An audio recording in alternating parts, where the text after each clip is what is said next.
semuanya, kami di sini akan menjelaskan tentang neuroplasticity pada kasus gangguan stroke.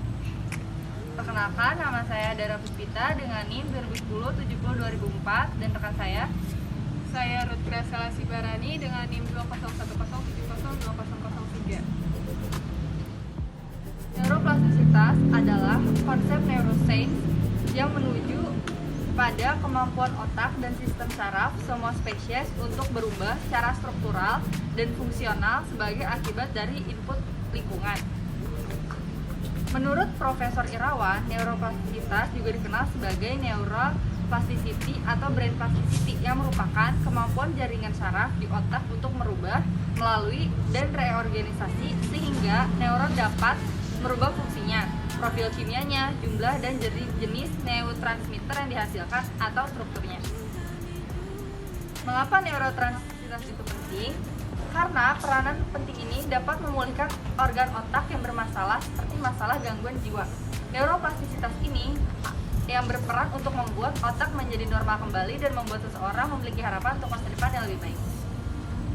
Bagaimana cara meningkatkannya? Cara merangsang kembali sel-sel otak yang pertama ada bermain video game, kedua bermain musik, jalan-jalan, membuat prakarya, berolahraga, dan belajar bahasa asing. Neuroplastisitas dan sembuh dari stroke ada cara terbaik untuk melakukannya, yaitu dengan latihan yang tekun, misalnya pengulangan secara rutin, secara banyak repetisi pada sebuah tugas, sehingga semakin banyak sel-sel otak Anda melakukan perbaikannya dengan sendirinya. Saya akan menjelaskan tentang kasus gangguan stroke dengan teman saya. Menurut WHO, stroke adalah suatu keadaan di mana ditemukannya tanda-tanda klinis yang berkembang cepat berupa defisit neurologik vokal dan global yang dapat memberat dan berlangsung selama 24 jam atau lebih.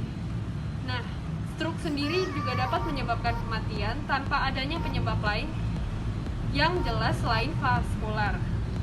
Lalu, stroke terjadi apabila pembuluh darah otak mengalami penyumbatan atau pecah akibat sebagian otak tidak mendapat pasokan darah yang membawa oksigen yang diperlukan sehingga mengalami kematian sel atau jaringan. Menurut WHO, stroke adalah suatu keadaan di mana ditemukan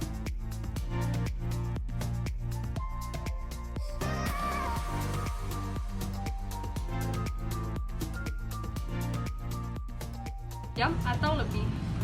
Nah, stroke sendiri juga dapat menyebabkan kematian tanpa adanya penyebab lain yang jelas selain vaskular. Lalu, stroke terjadi apabila pembuluh darah otak mengalami penyumbatan atau pecah akibat sebagian otak